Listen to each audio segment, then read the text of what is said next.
time now for Inside the Courtroom, the Senzo Meyiwa murder trial wrap. I'm Linda Mnisi. An absolute pleasure to have you with us this beautiful Sunday afternoon. We're coming to you live from our Randburg studios. Where was Bongani Ntanzi on the 26th of October 2014? That's the big question as his alibi now comes into scrutiny. And as always, we do have our poll question, and this week we are asking you what you make, in fact, of that particular alibi. One being it's still intact, firmly intact, that is. Two, it suffered a huge blow.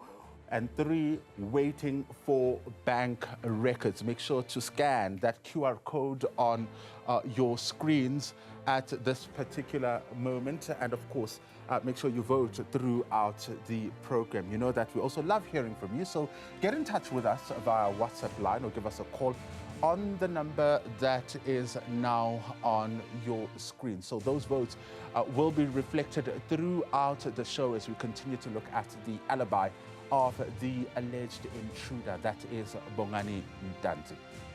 Now this week, the state turned its attention to what it regards as the heart of the issues, the events of the 26th of October 2014.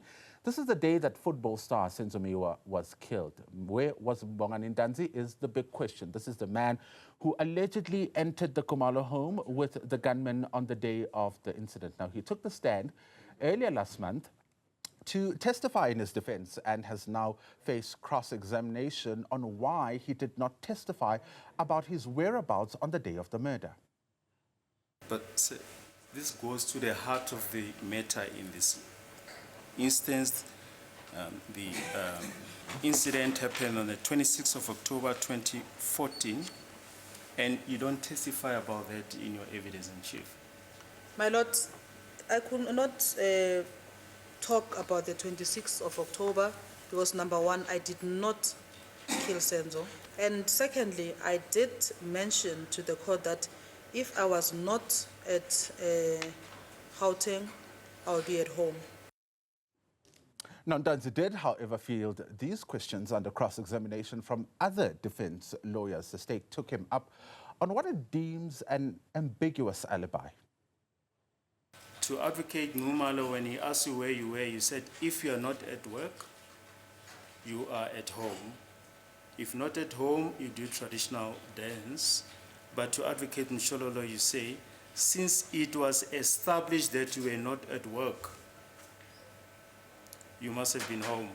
Their question is not the same. These questions come differently. All right, as always, I'm joined by my panel of guests this week. We have Elton Hart, who is a legal analyst with the University of Johannesburg, while Sobongiseni Kunene is also a legal analyst in private practice. In studio, I'm joined by Mabelane, who follows the case and believes that the state has the right people and that these are the people that killed Senzo Meyiwa. Let's turn now to Elton Hart. I'll start with you. Let's talk about, the critical aspects, Elton, of the alibi. And Bongani Ntanzi now facing questions around why he only testified about his whereabouts during cross-examination and why he was not led on that. Is this important, or what is important is that he in fact got to answer the question? For me, the first thing is first, the accused person has no onus. He doesn't bear any onus to prove his innocence. The state always carries that burden to prove beyond reasonable doubt what the state wants to prove. So the mere fact that under examination in chief that he did not testify about his whereabouts on the specific day is most probably because he was not asked about it on that specific instance. And again, the thing is like the state wants to place him in Gauteng at that point, so the state has to do the work. And when I saw that Advocate Mbaloyi was trying to play with words with Ntanzi, where he said, Advocate Khumalo said this, Advocate Mshololo, but if you look at those two questions were different, they came in different times, and Advocate Mshololo was already asking her question based on the fact that was verified that he was not at work. So then it was sort of half a leading question, but allowed. So it was only dragging him into one direction to say, either at home or doing your traditional dances. And he was trying to now say, but these two are different. They are not different. It's just different variants of the same thing. And for me, I see that the state in this instance is being allowed to ask a lot of irrelevant things while the defense was not allowed that option. But we'll dig into that a little bit later. All right, let me come to you, Sobongiseni. Elton Hart raising the issue of the onus being on the state, right? But of course, the issue of alibi is something that Bongani Ntanzi had to, field questions on, and taking us back to the events of the 17th of June 2020 in that boardroom meeting. Do you agree, one, with what Elton Hart is saying? Secondly, talk to us about the importance of this alibi and why the state is now going into it. Good afternoon, Linda, and your guest, as well as my learned friend, Elton. Right. It is an invariable requirement that the state has to prove a case beyond reasonable doubt. However, it does not end there. Once the state has tendered evidence, such evidence has to be rebutted by the accused, right? The state has led evidence insofar as to, just to mention Zumu. Zumu was with Ntanzi on the specific date at Basotini Hostel, right? This is dismounting Ntanzi from the set false alibi that he gave that he was at home. Then now he needs just to rebut that evidence because it's there. There is an evidence that has been tendered before him. Say, I was with you at Basotini Hostel. What do you say about that? Unfortunately, in this story of the alibi, at the time when Zumu was testifying in court and mentioning you into detail and even describing as to how you were dressed on the day in question, and even having a conversation with you, you do not say anything about an alibi, right? Because once a person pleads alibi, the suggestion is that he could not be at that particular place where the crime scene was committed, right? There is an issue that has been mentioned by Zoom, which is associated with the crime scene. You don't say to Zoom, hey, Zoom, I could not be with you on the day of 26 October 2014 at Basotini Hostel because I was at home and emphatic, I was doing A, B, Z, and Y. You don't hear anything insofar as that issue is concerned. And there is an effect or a consequences of tabling an alibi at a later stage, legal consequences to be precisely, because it will be alleged that this person is tailoring this alibi. As much as maybe an accused person does not have a burden to prove his alibi or to prove a case beyond reasonable doubt. But however, once he has been mounted by evidence, he has to rebut that evidence. Yeah, I'll come to studio. Mabelani, we've been talking about this issue of the alibi, right? And, how it comes across during a cross-examination. Talk to us about what your reading of the situation is as an ordinary person that's following the case. Yes, as an ordinary person who's following the case and also following the law is very clear. If you delay your alibi, a court at the later stage, when they look at the totality of evidence, they may infer certain decisions or certain outcomes that may act against you. I agree with Sobongiseni. It is very important when you are confronted, especially from the beginning, if your defense is that of an alibi, to mention it from the start. There's a clear case of Tebas which talks about that, is very clear. It was written by Musenege. The more you delay with your alibi, you must then know that it might act at your disadvantage. It's like a court, if there's a right to remain silent, Linda. You may remain silent, and just because you are silent, it doesn't mean you are guilty. But then, the mere fact that you are remaining silent, it's got consequences because you are not really answering to your case. So the law is very clear on the alibi issue. And I was shocked when Munisi refused Baloyi to cross-examine Ntanzi on an alibi, or even Muzi on alibi, because that case of Tebas is very clear to say you can cross-examine the accused on the issue of alibi, on why they delayed to raise their alibi when their defense is that of an alibi. Yeah, Elton, let me come to you. You know, you don't deem this issue of the alibi important, but do you think it is at this point clear, or it was clear even during the time of his evidence in chief, where exactly Bongani Ntanzi was on the day that Senzo Meyiwa was killed? If you look at his evidence, he's not clear as to where he was, but I would stick to my guns to say that the state has to prove whatever in time to, and my colleague there has said that he was mounted, but I know from when I was following the case from the onset, when Zungu was testifying right at the beginning, I think that proposition was put to Zungu to say, Zungu, you are lying. These guys say they don't know you. They were not with you. So they did put it to them. So I think they did challenge that thing. So it's not out and out. The thing with the delay of his alibi now, bringing it to the table, for me, there is maybe a risky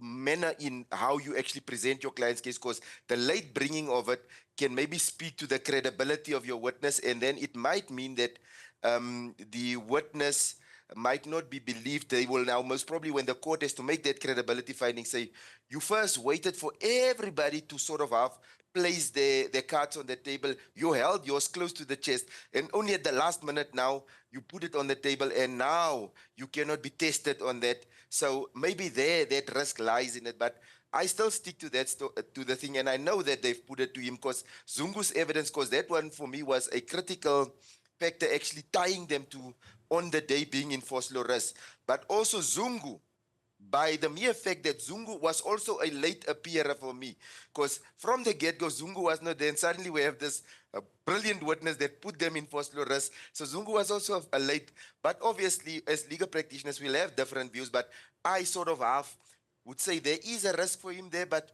I still feel like the state needs to do much more to actually tie them down to Gauteng. And even if you're in Gauteng, it still doesn't mean that you committed that offense, but it can help as circumstantial evidence to actually bring it closer to the other facts when the court has to make a finding. Sobongiseni, I see you also would like to respond to that. I see you're itching to respond to what Elton was saying.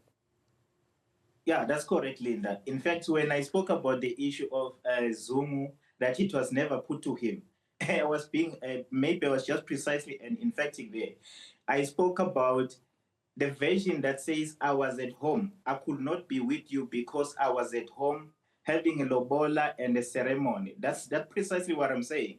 I'm not talking about just a bad denial, which then was put to Zoom that said, no, we don't know you. We don't know you in total, never met you, we've never been at Basotwini, but does not allege, where were you? Right, it's fine, you said you were not with me, but that is a bad denial because you don't put yourself to other particular era wherein it can then rebut the evidence that has been given by Zoom. That's the point I was making. Yeah, and let me come back to you, Elton. Do you think that in the manner in which the questions have been asked, they point to perhaps, the evolving, Sobongiseni made mention earlier of tailoring of a version. You know, in the first instance, Mohane said, he told us that he was at work, we went to his workplace, his alibi failed, and there was again the question under, Advocate Ngumalo, if I was not at work, then I would have been at home, or traditional dance. Do you get the sense that there's a tailoring of the version as he goes? Hence, I was making that last comment earlier to say that on putting your cards, and now I think me and my colleague is now in the same, because I sort of lost this chain of thought there. But now we're on the same page to say that, okay, he was now adding that additional thing. But now I said, like, he's Zungu's, Ntanzi's keeping, like, sort of his cards to his chest. And now everybody's already put everything on the table. And I think maybe that late discovery there, that's why I say that is the risky thing. You can choose as a practitioner or as an accused person to keep it to your chest because you have the right to a fair trial. But that unreasonable delay in actually also coming to explain a little bit more, not just to say, like my colleague is referring to a bare denial, to say, explain a little bit more, to say, listen, yeah, we were not there. But obviously, the things is still unfolding. Maybe there might be something that under re-examination that Zungu's legal rep is going to actually raise with him, that he can actually sort of have clear up the air to say, this is the thing that was happening. Obviously, we eliminated the fact that he was not at work, so he must have been somewhere else but not work. So for me, then the thing is, he needs to come a little bit late. It speaks to his credibility. I think if he came out early, guns blazing, to say this is where I was, maybe with some evidence, it would have speak to his credibility. But a credibility finding is only made by the judge. So the judge will look at how did he testify in his demeanor when he was actually doing this thing, and was he really tailoring his story, as you were rightfully mentioning. And it seems like there is some gaps, but I don't say these guys need to know the things like we as legal practitioners would know it, to say that we can already see that this is a tailoring, because I assume these guys are laymen and I treat them as laymen, and maybe they might not have, but obviously they do have legal representation, but I see it in that frame. All right, gentlemen, hang 10, because when we come back, we delve into Bongani Ntanzi's clocking and leave records that the state used in testing his alibi, so don't go anywhere.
Welcome back, and thank you for choosing to stay with us. If you've just joined us, you're watching Inside the Courtroom, the Senzo Meyiwa murder trial rep, and I'm Linda Mnisi. Now, the state continued with the evidence on Bongani Ntanzi's alibi, looking at the clocking and leave history from his former employer, Sibanye Gold Mine. And Ntanzi was employed there as a winch operator at the mine at the time of Meyiwa's passing. Now, going into the details of his clocking system, the state pointed out how records indicate that Ntanzi was last at work on the 25th of October 2014. Now, this is the day before Meyiwa was killed. You'll recall that yesterday we referred to the evidence of Mr. Mulder in this regard, that, and we'll refer again to his evidence, this page 52 on the 10th of October 2023.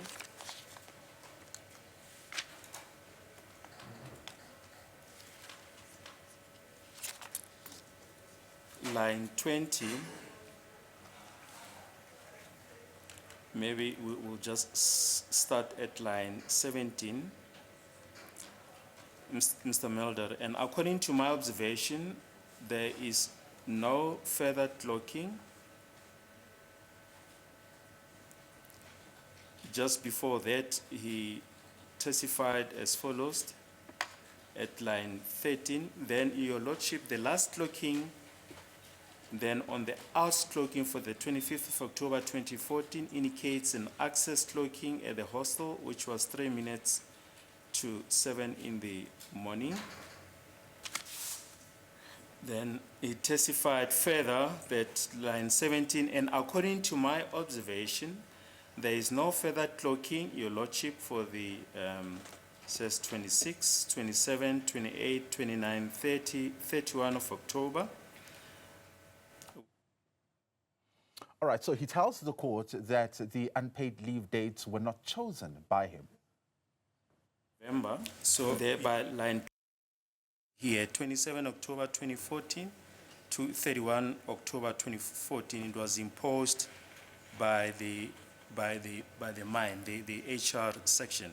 We say, okay, let's say in our discussion, I am saying I need 5 days from my leave days. Then it would then depend on the days, the 21st, the 22nd, 23rd, 24th, 25th.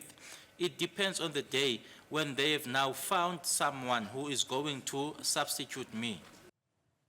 All right, so let's continue with our conversation, and I'll start here in studio. Mabelane, let's talk about, the issue of the leave days, leave being imposed on him, and what you make of this entire issue of when exactly he took leave, last seen at work on the 25th of October.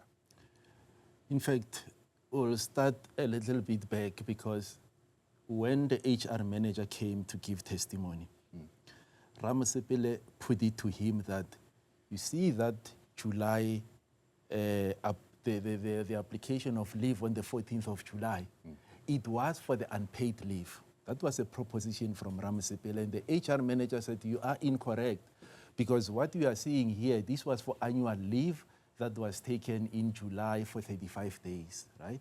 So then, what do we know?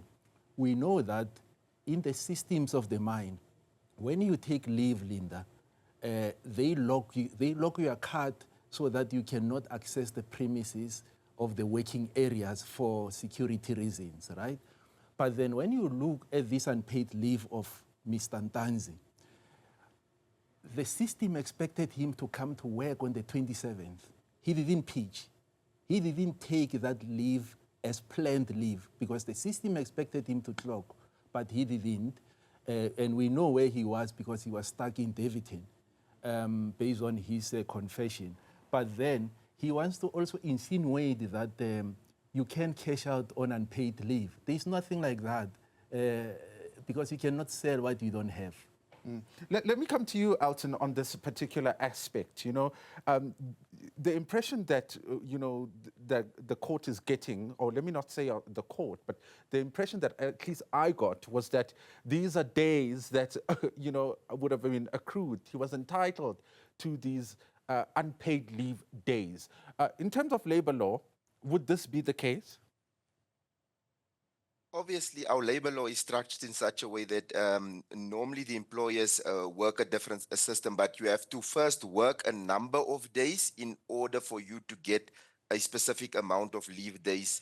So normally I know that if you work 17 days, you accrue like something like 0.8 days for that 17-day cycle. So if you have leave days available, then some employers allow you to encash them, some don't.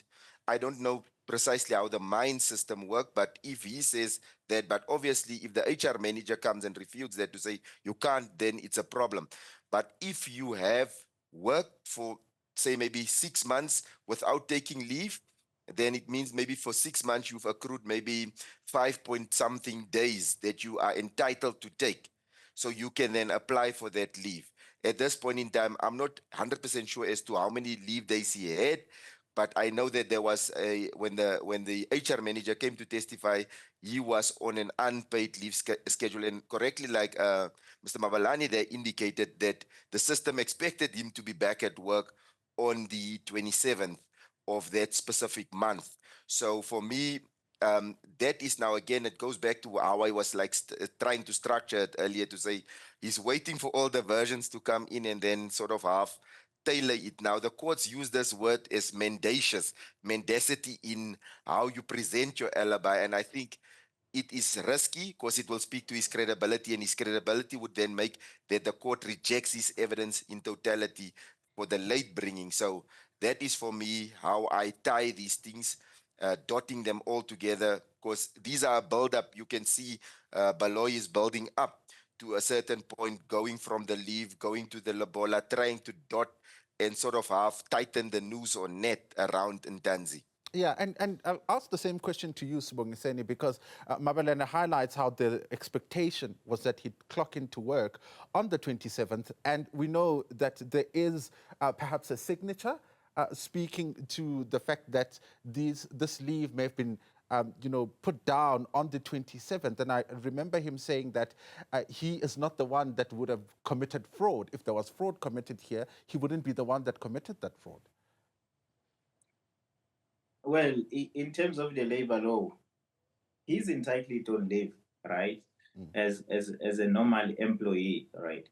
However, I think then that will be when you speak about the Basic Condition Employment Act, right? It speaks about employees. Most of the time they are afraid of withholding salaries from somebody who just elected to abscond or to just not avail themselves on work, right? Because they know the consequences thereof. However, then most of the time they elect to use, in terms of the BCSA, they elect just to use unpaid leave to punish you. That we're just going to punish you, we're going to allocate you in an unpaid leave, because they can't just withhold the salary, not unless then there is a collective agreement or maybe there's an arbitration order that has been made, then they can do that.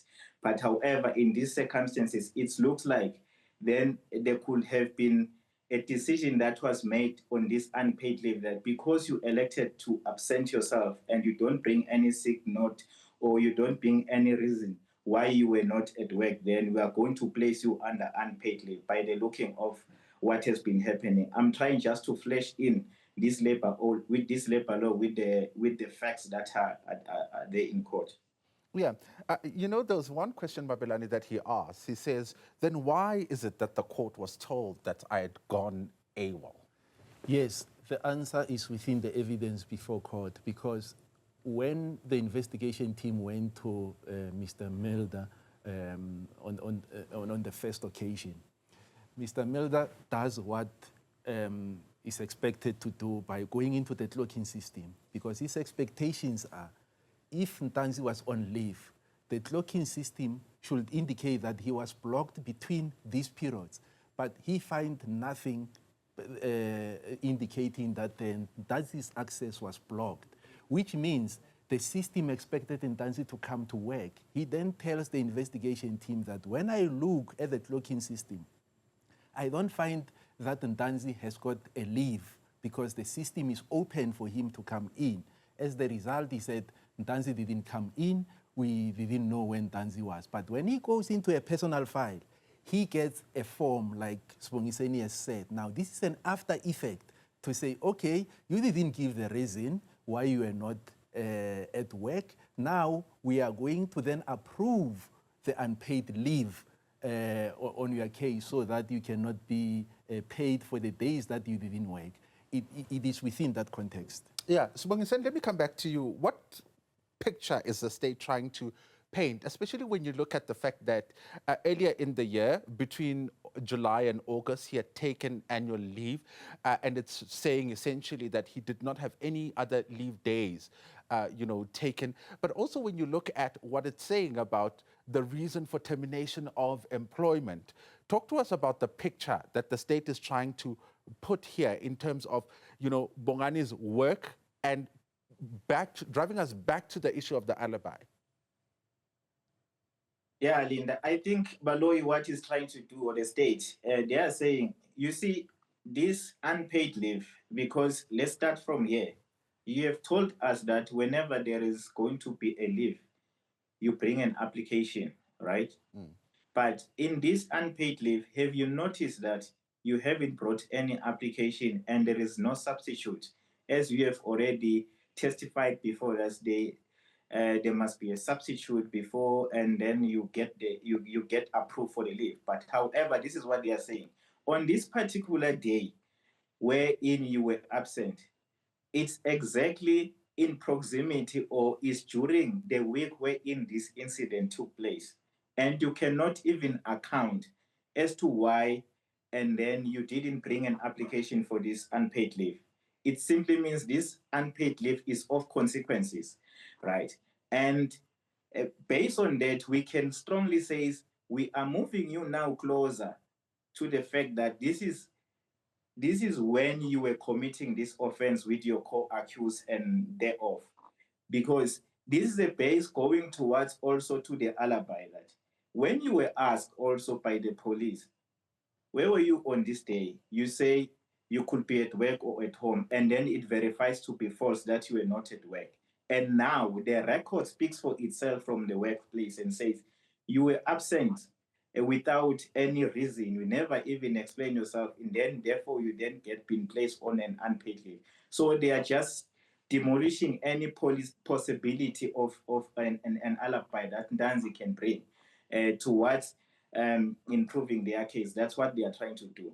Yeah, Elton, just quickly, I mean, it appears as though the state is going really in granular detail when it comes to this issue of the alibi, because, I mean, there was an acceptance during the cross-examination of Advocate Mshololo that, well, now that it's found that I'm not at work, then I was at home. One would expect that that is a concession. But it appears the state is going in granular detail to ensure that perhaps on their front, they bury the issue of there being a possibility that he was at work. Then I will go back to saying that the state carries this onus of proving the accused was involved in the commission or he aided in the commission of this offense. And the state, in going chunk for chunk, actually at eliminating all the different options that could be available to the accused to actually put on the table. Because remember, they must put beyond reasonable doubt, and there's nothing from the accused side. Obviously, if there's now evidence that suggests that you committed, you need to say something about it. But I'm just seeing Baloy's strategies to say, okay, let's go. We eliminate this issue of you not being at work. Now, he went with a lot of irrelevant questions, and I think maybe that's his strategy to sort of have make the accused think about a lot of things, because he was like asking him a lot of things, but there was also critical things to say, okay. And Mabalani was indicating that when he says there was unpaid leave. Now, if you tie that unpaid leave, you say, okay, if something like Lobola is important to you, you would most probably make provision in your leave schedule to say, okay, I will go on that time. You can't tell me, okay, I'm going to pay Lobola, but I'm not sure when I'm going, because as in African custom, you would know exactly, because the malumes, the uncles, the people must be there so that this negotiations. So the state, by the back of this thing, they're working there at the back to actually make sure they close off this angle so that you can't come and say, listen, yeah, this was happening at this time. Because now, and I could remember he was answering, he can't remember it was on a Sunday or a Saturday. So the state is narrowing down to say, okay, we'll get to that, to say, okay, now we at the Lobola, did it take place? Okay, so it didn't take place, so what happened? Who is that person? So then they break down. Then they would go now to the next thing until they get him into a corner. And hence I said, you are allowed to bring your alibi late, but it will tarnish your credibility to such an extent. And I see Baloy is now sort of half climbing that credibility stand or ladder with him in breaking down. And I think if he does that, at the end, Ntanzi will not have any way to turn but to now come to the, and it might be, he might actually implicate himself in trying to sort of get away from these questions and by saying a lot of things. And for me already, he's too long on that stand.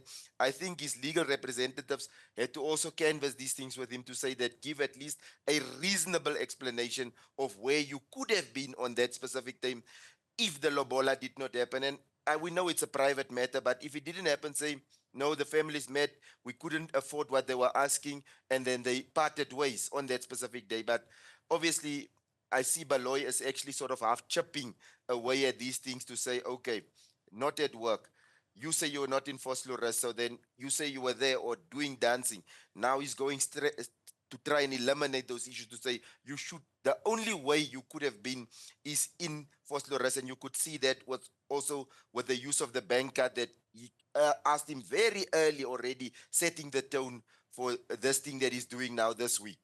All right, let's take a quick ad break. When we come back, we get into the bank records and exactly on what exactly Bongani Ntanzi had gone home to do after leaving work on the 25th of October. Stay tuned.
Welcome back, and thank you for choosing to stay with us. Let's remind you of our poll question this afternoon. The alibi of the alleged intruder, Bongani Ntanzi, has been facing heavy scrutiny under cross-examination. And we want to know from you whether, having gone through cross-examination, it is still firmly intact, suffered a blow, or you are just simply waiting for bank records. 6% of you says it's still firmly intact, while 82% of you say it suffered a huge blow. 12% of you saying they're waiting for bank records. So that poll question is still running, so make sure that you scan the QR code on the screen and start voting. We'll give you the final results at the end of the show. Let's check in with your WhatsApp messages now, because we did ask you to put in our your WhatsApp messages so that we can, of course, read them. We have Soli Mama Betla, who says, "Hi Mnisi, state's evidence has never been probable. Hitman cannot kill one person and deliberately leave 10 witnesses to tell the story." That's Soli Mama Betla there from our WhatsApp line. Let's move on to the next WhatsApp message from Anne, who says, "Hi Linda, only Advocate Baloyi could force an alibi out of Ntanzi. Brilliant advocacy for the state." So those are the views that are coming through from your WhatsApp messages. Keep them coming. We'll read them live on air. Let's continue here in the meantime. Bongani Ntanzi questioned bank records this week that the state used to cross-examine him on the claim that he had gone home to perform ceremonies and had taken a loan which would finance them. Bongani Ntanzi tells the court that he left for rural KZN on the 25th of October and estimated the time of arrival to be between 6 and 8 in the evening. Now, the state took him through what was previously put by his former lawyer, Sipora Musipili. Let's take a look. During the proceedings of 11 October 2023, your counsel, he said, "My Lord, as a state, my instructions are this. Accused 2 states that he had certain ceremonies to perform. Therefore, he obtained a loan from this bank, Capitec, to do the work that he was supposed to do." And he says, "Firstly, we have gone through this, and our accountant has gone through this as well. With me, we do not see that loan amount reflected here." I spoke about this with my legal representative. I'm not denying it. I did say that I do not remember the day on which I applied for the loan, my Lord, as well as the day on which I performed this ceremony for the child. You see, this must be read in conjunction with the record of the 11th of October 2023, page 2. It says, your counsel says the following: "The court will recall that we asked specifically for this information. I was given instructions that on 25 October, specifically, there were certain transactions showing and indicating that they were done in Ngoma by accused number 2. When we look at the records furnished to us, those records are not reflected in the statement." What is your comment? I hear what my legal representative is saying, because the manner in which it was stated by my legal representative in court, I do not see any fault in there, because I remember telling him that I cannot remember the day. Because even the statement that he showed to me, I did complain that this statement does not satisfy me. Now, Ntanzi faced further questions on when the lobola and cleansing ceremony for the child happened. There is a version that you profiled earlier on that the ceremony for the child and the lobola took place between the Sunday and the Monday. I did say before this court that I started with the ceremony for the child, my Lord, and it was on the Sunday, and the ceremony for the child, my Lord, is not performed in the morning. It starts in the late afternoon. That was on the Sunday. And then it will then end, or the meat thereof of that particular ceremony will then be eaten on the Monday. That's when now the ceremony ends. Yes, and the lobola? Hence, I am then saying that, my Lord, now the taking of the cows, in other words, now that is now to the other family. I cannot remember whether it was on the Tuesday, it was on the Monday, it was on the Thursday. That is the day that I'm not able to remember. All right, I'm still joined by my guest, Mabelane. Mabelane is in studio, while Elton Hart, as well as Sobongiseni Kunene, are joining us via our Zoom link to help us unpack the evidence that we heard this week. Let me come back to studio, Mabelane. The issue around why exactly Bongani Ntanzi had gone home is also another one that seems to be evolving, because the state earlier in the week asked him about why exactly he had gone there, and the answer that was given was that it was for just basic stuff. I remember him using the word ekaya and all of that. But now we've seemed to have moved from that particular point to the lobola ceremonies, and to his defense, he also says, I'm being asked these questions on the stand, and they also do trigger my memory, or they do jog my memory, so I'm able to recall what exactly was happening during that time. It goes to the heart of what Elton said earlier, to say when you bring your alibi, which keeps on changing, which is dynamic in nature, is going to eat into your credibility. And we are seeing Ntanzi doing that.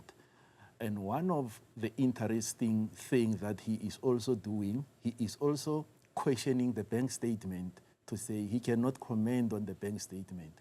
And Elton and Sobongiseni, they've taught us that Section 205 says it allows the state, the prosecutor, to call a witness whom they believe is got a certain information that is going to be helpful.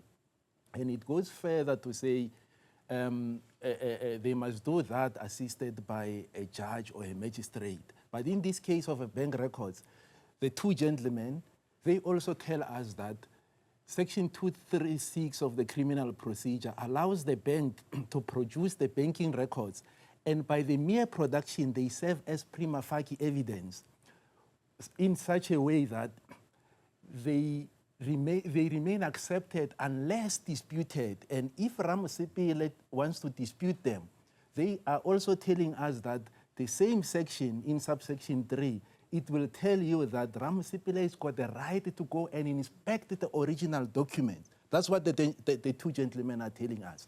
So what Ntanzi is challenging here before court is not going to stand unless if he calls the Capitec to come and give testimony. But we already have two independent affidavits from Capitec with the same record, which demonstrate that he is tailoring his evidence and is trying to deny and avoid certain accountability of his own version that he put that he was inside the bank performing certain transactions on that day, which is not true based on the objective evidence.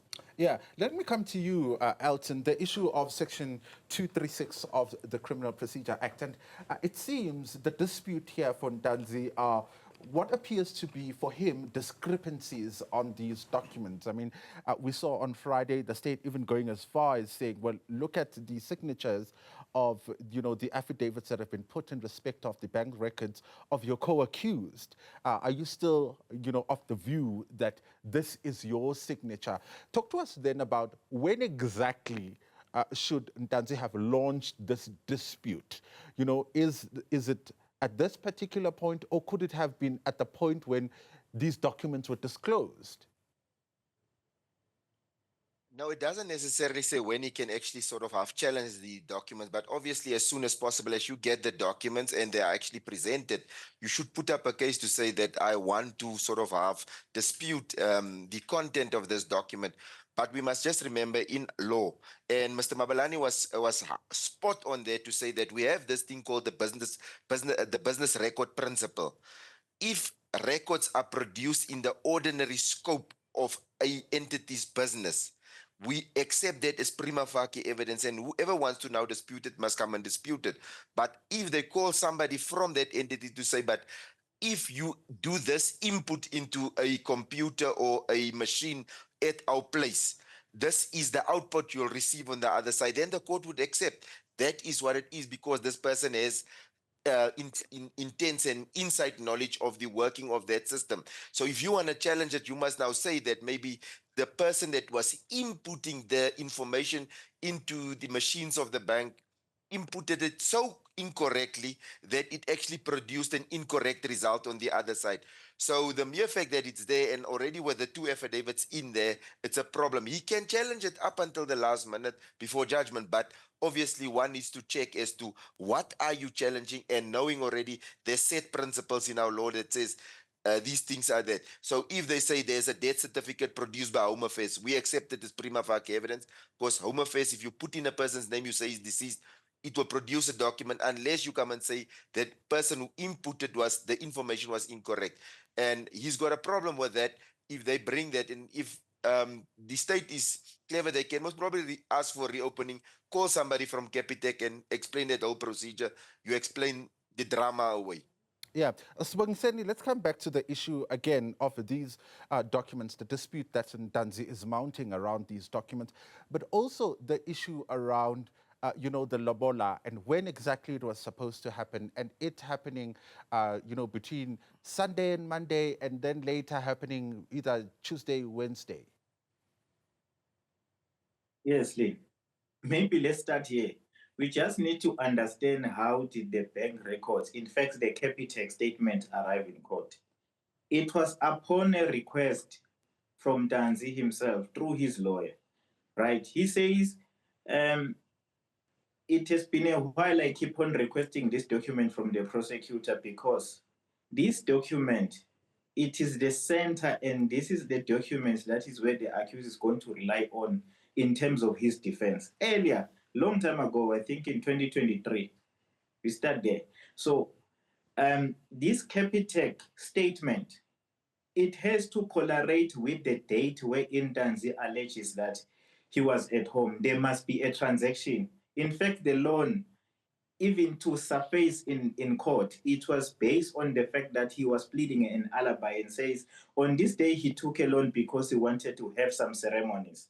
So then, reasonably so, you can think that this ceremony was going to be financed by the set loan that was taken from the Capitec Bank. However, on the same time when then Ramsipile then was talking about this Capitec loan or the statement, then the following day, Balloon produced the statement and said, we have the statement. And Ramsipile said, we cannot see any transaction in relation of the loan. And Rata then advised and said, no, if you don't see that, then you want to dispute it. Even the provision there in section 136, then it does provide that you can then go and inspect the original. Then if it's not there, it's not there. Then now he's telling us that he cannot see, it doesn't trust this statement. In fact, the accused say he does not trust the statement. He wants his statement, which is there by the bank. But that does not correlate with his evidence, because in evidence in chief, suppose that Ramsipile was going to lead him on the same statement, which is originally the one that he trusted other than the one that is before court, which is very strange. And the counsel was going to object to the statement on the basis that is not original. There is an original statement that they're going to produce. So there's only one statement we can rely on now. It's the one that is before court, which is arguing against his alibi. And this lobola thing, this is something of significance to a human being, right? There's no possibility that Ntanzi could forget the day and say it could be Tuesday, it could be Wednesday. No, that's not true. Because he was even taken into task. Can you please perhaps remember people who were available, who were there, who were present at the time when the ceremony took place? He does not mention anyone. There is one person who is very critical when one is going to initiate lobola, somebody that we call it as Umkong. Why does he not remember even Umkong? My Umkong on the day in question was so and so, and is going to come and testify in this court. Even if then it does not mention that he's going to come and testify, but that person, there is absolutely no way you can forget that person. So the lobola story is something that is new, and it was not put to other witnesses who were in court. Not even one witness, it was put to them. So we can just classify it as tailoring. All right, let's take a quick ad break. We'll come back on this particular point after this.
Welcome back and thank you for choosing to stay with us. Let's continue with our conversation in studio.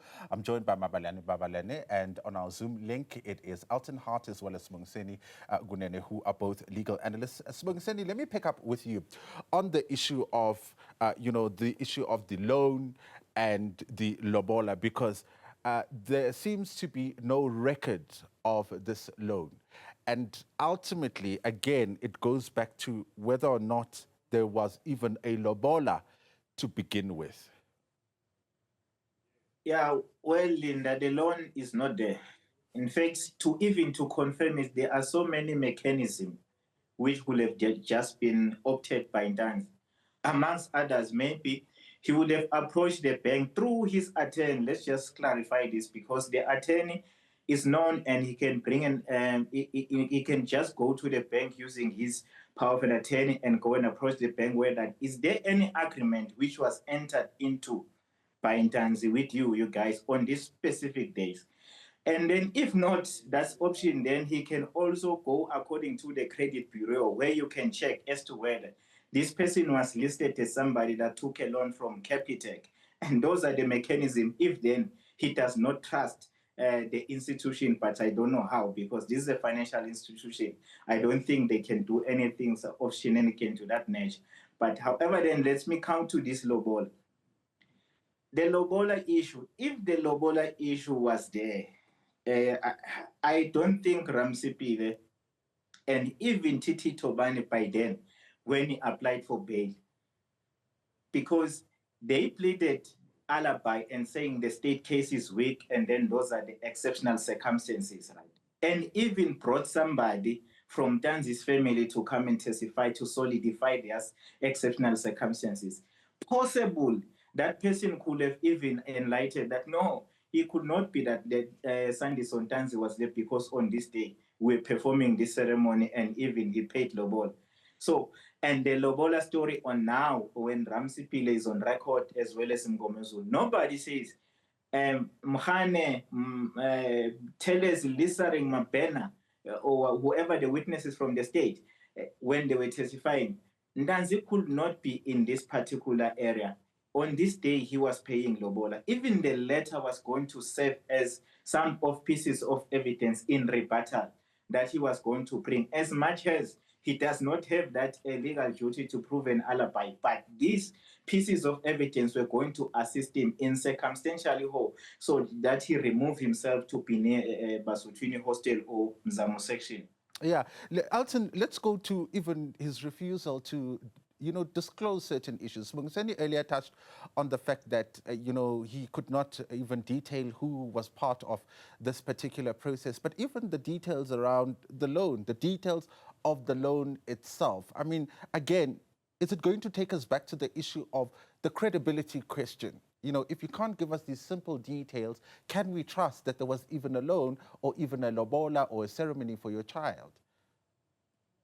One looks at it, and normally our courts would gauge this thing. And these are questions that Advocate Baloy, and I mean, he's a seasoned veteran, so he would pose these insignificant questions to Ntanzi. And if you lie on insignificant questions already, that doesn't show truth or false of your defense. If you lie about insignificant things, that doesn't really tie in. Now people don't see it, but it's chipping at the credibility again. And when we come to the real issues now, he's saying, you said that at your bail application. And he was building it up, using stuff from the bail application, using stuff from the trial within the trial, building it up. And now to come and say, but okay, you said, okay, you took, and I'm not fluent in Zulu, but the little that I could pick up is that he said he went home and he did some work for his mother also around the house. That was his first response. And then suddenly it's a ceremony for your child. That is something significant. I don't think you just forget it just willy-nilly. So you should have mentioned that at some stage, somewhere, to say that even that time, although I was doing these things for my mom, because I normally come home to help her, but there was also the more important thing of my child ceremony, the cleansing that we had to do as a part of our customs and our culture. If something has happened, we have to do these things. And if it doesn't put them there, and I mean, And I also need, and I've said it many times, I think also the change of the many legal representatives, I think some of these propositions was never put to the state's witnesses.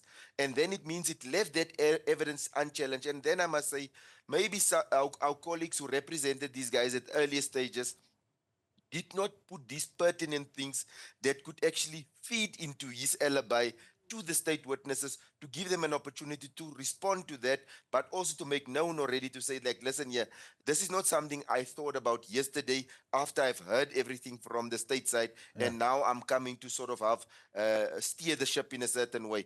And that for me, it's problematic that he didn't mention these things as he mentions them now clearly on the stand. Yeah, and as we wrap up, Mabelani, the issue around what we heard earlier in the week, right? We've touched on, the issue of the alibi, but it seems also one thing that, George Baloyi seemed to have left, put a question and left it at that, is the issue of the confession statement with the trial within a trial. He says, can you concede that since the trial within a trial, there's nothing new that you have brought? That was a punch because if he concedes that there is nothing new from trial within a trial, then how do you expect the court to move away from the ruling that they have made? So Ntanzi doesn't have a loan, doesn't have a transaction between that time. So I can say with confidence, Senzo Meyiwa is going to get the justice. All right, that's where we leave it at for today. I want us to quickly check in with our poll question and the results thereof. We asked you what you make of his alibi, whether you think it's still firmly intact, suffered a huge blow, or you're still waiting for the bank records. And a whopping 77% of you said his alibi has suffered a huge blow. And that's where we're going to have to leave it at. Catch us again next week for another installment of Inside the Courtroom, the Senzo Meyiwa trial. Bongani Ntanzi is back again on Monday for further cross-examination. Until next week, have a good one.